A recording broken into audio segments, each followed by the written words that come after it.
Kyambura. An eco-lodge is a type of tourist accommodation designed to have the least possible impact on the natural environment in which it is situated, and none carries this torch higher than Kyambura Gorge Lodge.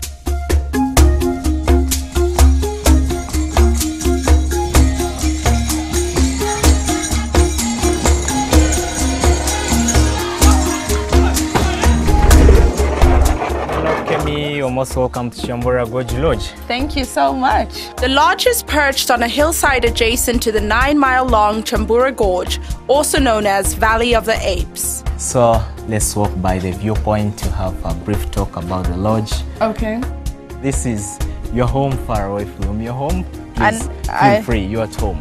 I look forward to it. All right. So this is our main building. Okay. That consists of the bar, lounge, and the dining.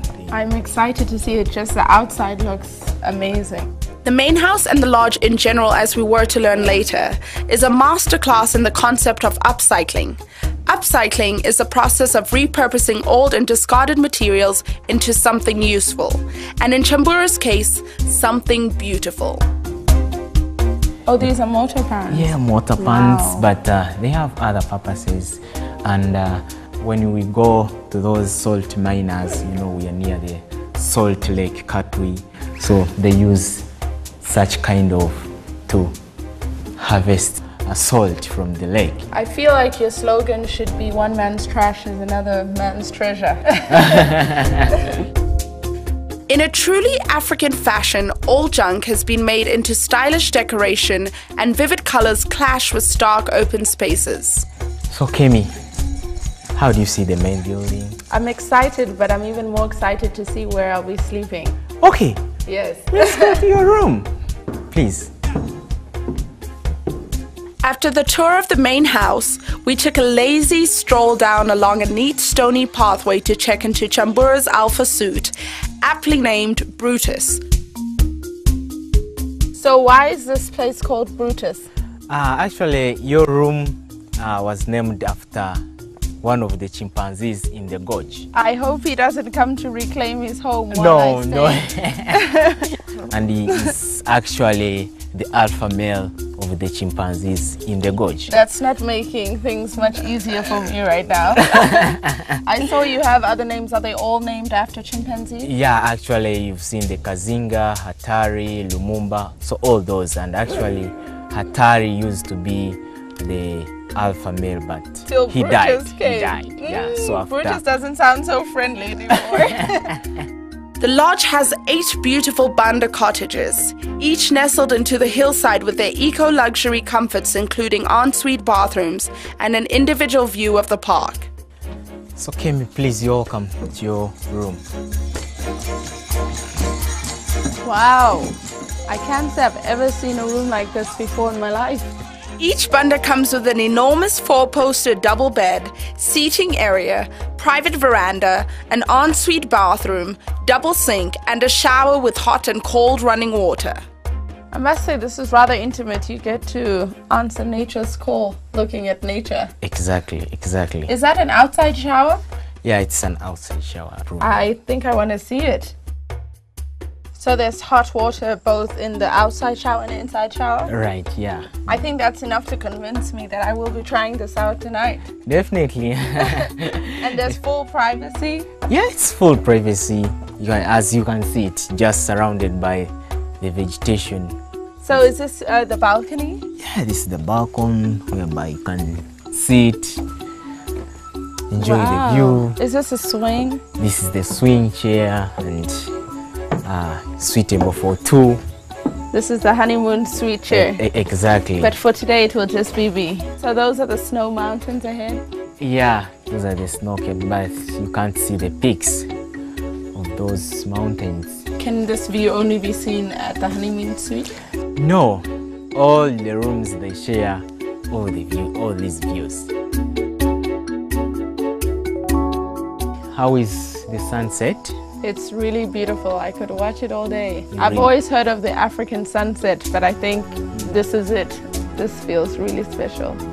I'm so glad I've got the chance to come and get a travel experience like this one, and I hope you can too.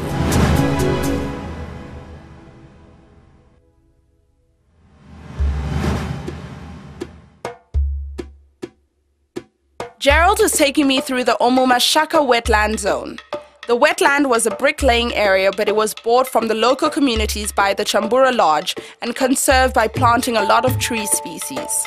Why is it important for Kyambura to have this wetland and conserve the environment?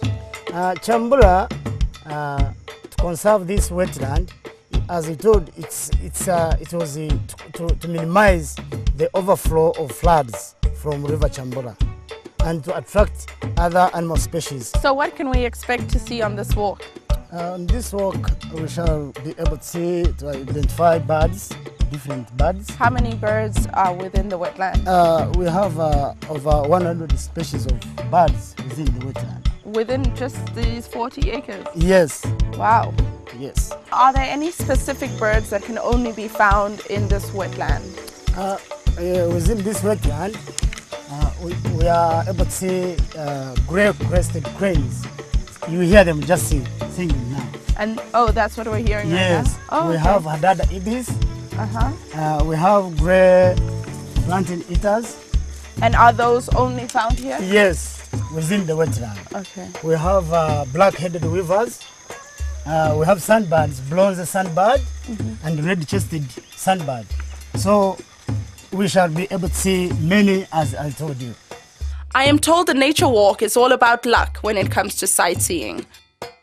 Fingers crossed I'll be lucky today. Do you see that bird? Yes. It's called speckled mousebird. A speckled mouse bird. Speckled mousebird. How do you come up with these names? I have a birding book that contains different types of birds and their names. Can you have a look? Yes, I'd love to. Okay. Have you seen? I can see it. Yes. Have you see that bird with a red chest and with a white mouth? Can you see it? I can see it. Yeah, it's called double-toothed barbet. Why is it called that? Its mouth, it's double. Actually, when it lands on you and you put your finger just in its mouth, it can chop it off. It can chop it off. Wow. Yes. So, that small thing. Yes, that bird is very tough. How come there's no mention of its red chest? Why isn't it called red chest lover? Okay, those who saw it for the first time probably there. they talked about the mouth. Yes, the birders. I think I'll call it the red chest lover. Yeah. Do they tend to travel in groups? Or? Yes, they just move in groups, in flocks. And do they tend to mix with the other types of birds you have here? No. For them they just move alone. They don't tend to mix with other birds. Are all birds like that? Yes, because they say that birds of the same feather. Yeah. Okay? How could I forget that one? Yeah. Meet Stella, our coffee tour guide today. This tour is going to help us understand what really goes into making a cup of coffee. We have 1,500 coffee trees, around 150 hectares of land, of which we have both Arabica and Robusta. But for us here, we make a French blend because we have two species. So the French blend is a mixture between the two? Yes, it is a 30% Arabica and 70% Robusta. Now, for example, this one, this is an Arabica tree, and Arabica matures after 2 years. So it only starts giving out coffee. That's when it starts to produce beans. When you see an Arabica tree, now as you're seeing it, when you look at the Robusta one, you see the difference. Moving on to Robusta coffee. Hopefully we shall discover the difference between the two. I hope you still remember. So this is a Robusta tree. So can you tell the difference? No. Okay. So in Arabica, the leaves were small, and you can see these ones are big and they are long. And then the leaves, the fruits, as per now we can't tell. But Robusta fruits are very small. So they stay this size? Yes. All done with the plantation. Next stop, the processing area. All the processing takes place here. It's pretty amazing just how much effort is put into coffee processing. This will really help me appreciate my next cup of coffee. First off, all the red and green beans are sorted. keeping the ripe red ones and disposing of the green ones. Later, the beans are taken to the pulper, which delicately peels off the skin. After peeling the coffee, it becomes what is called parchment coffee. Parchment coffee is now washed 3 times and sieved, after which it's placed under the shade for 12 hours, then under the sun to dry. So if you want to tell it's dry, you can check and they will make some sound. Oh, I hear. So that's how you can tell it's dry. Or you can bite them, but it's not good. What happens? You're eating raw coffee. Let's try. You can try, it's fine. Is it going to taste bad? No. You first remove the parchment and then you can Ooh. taste the bean. That one is bad bean. You can taste this one. What's wrong with eating raw? Will I sleep today? No, that one won't stop you from sleeping. Can you feel it's hard? Sorry. So that's why it's not good. Very hard. After sun drying, our coffee beans are stored in a sack, after which they are pounded to break the parchment. How is it? Hey, I can do it. So after pounding, thank you. So after pounding, we have a winnowing basket, which will help us to separate the bean and the husk. Now the fun part, the roasting, and then the beans are ground to make fine coffee. We have a simple quiz here for you. Oh, another test. Since we have gone through all this, I want to see whether you grabbed what I say. So we have 2 different types of coffee. Can you tell which is which? This is Robusta. Wow, that's right. Arabica. Yeah, you are very attentive. And then we have a summary of what we go through. Oh, wow. Can you tell? So this is the beans you picked? Yes. This one is called? It's called coffee. No, it's called parchment coffee. Parchment coffee. Yeah. I'm getting there. Parchment coffee. Right. And then you dried it for about 2 weeks, 3 weeks. And then you roasted it. No, this one is called clean coffee. Clean coffee. Yes. But this was after you dried it. Yes. Huh? And then you roasted it, roasted coffee, and then you grinded it. Yeah. Grinded coffee. So these are the 5 stages we go through to get our coffee in the cup. So I didn't do too bad. No, in fact you have passed. So finally, thanks for coming for a tour. Thank you so much. Nice meeting you. It was so nice meeting you. And then next time I have my cup of coffee, yes, I'll remember all the 5 stages. All right. So thank you very much. Thank you at all.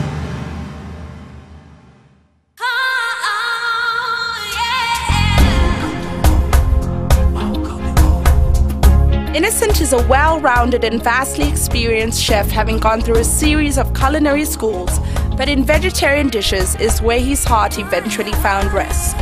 The communities normally purchase the vegetables from them. Those are the vegetables we use to the guests. We don't buy the tinned food. What we get here, they are all from the local communities. So all this that we're about to eat is from the local community? Yes, these are from the local communities. I can't wait to taste. Yes. So what's this called? It is called grilled vegetable salad. The vegetable salad is prepared with assorted vegetables, which are carrots, onions, green, red, and yellow peppers. The assorted vegetables are first cut and fired with a subtle fire. After frying, they're marinated with salt and pepper with oregano and left to cool down. I can certainly taste the difference between fresh vegetables and canned vegetables. So, what is your favorite thing to cook? Most of the time I like vegetarian food, the vegetables. Are you vegetarian? I'm not a vegetarian, but I like vegetarian. To cook it? Yes. So what did you cook for the main course? Yeah, for the main course, we have the chicken cacciatore with rice and vegetables. What vegetable dish do you like to cook? The curries. Thank you very much. So, can you explain more about how exactly you made this meal? This is the chicken, tomato, concasse, then the mushrooms and olives. Do you use any of the local dishes to inspire your dishes that you make? Yeah, here We do the English dishes as well as the local dishes to promote the communities, see how we Ugandans we eat. You serve them? How often? Yeah, most of our clients, when they are here for 3 nights, the third night, they'll get the local dish. We serve the local dish. Oh, that's great. Yeah. Well, I wish I was staying for the third night so I could taste some. Yeah.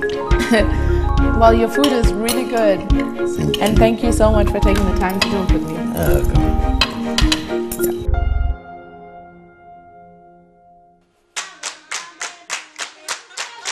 Kayondo Fiona started off as a cashier and is now the manager of Kyambura. She's been working here for 2 years, but before that she had spent most of her time working with different hotels in Kampala. What's your favorite thing about working here at Kyambura Lodge? First and foremost, there is a change of environment. I was born in the city, Kampala. So when I came to work this way, I found everything had changed in my life. So Kampala is a long way away from here. Yeah. What has been the greatest change in coming here? The greatest change has been the nature, the environment, like the hazards in Kampala that can make you sick. For the time I've been here, I've not had any sickness disturbing me because everything around me is natural. So that is the difference that it has made in my life. Seeing as you know Kampala so well, I think it's best you advise people in Kampala as to why they should come here to Kyambura Lodge. The customer care is so good. The nature around us is really nice. And the views of the lodge are so good. When you look at the rooms, the way they are designed, if you look at it, you see there is a lot of recycled material that has been used to make it attractive. What are some of the facilities that guests can expect to use while they're here at Kyambura? A guest can expect to enjoy the swimming pool with very cool waters, a very nice massage for them. The laundry services are done. The bar is always there. Our guests always enjoy these facilities on a complimentary basis. That sounds exciting. Yeah. So if you can describe Kyambura in 3 words, what would they be? According to me and what I've seen for the time I've been here and what the clients have always commented, Kyambura is a home away from home. Home away from home. Yeah. That sounds perfect. Thank you so much for taking the time to talk with me. You're welcome. As the sun prepared to draw the curtain on this unique experience, we were lured out of the rooms by the distant singing of the local dance outfit, the Omumashaka Dance and Drama Troupe, which is on hand to spice the evenings with the most comical of drama skits and a quick historical tour of southwestern Uganda through dance. I couldn't just sit and watch, I had to jump in on the action.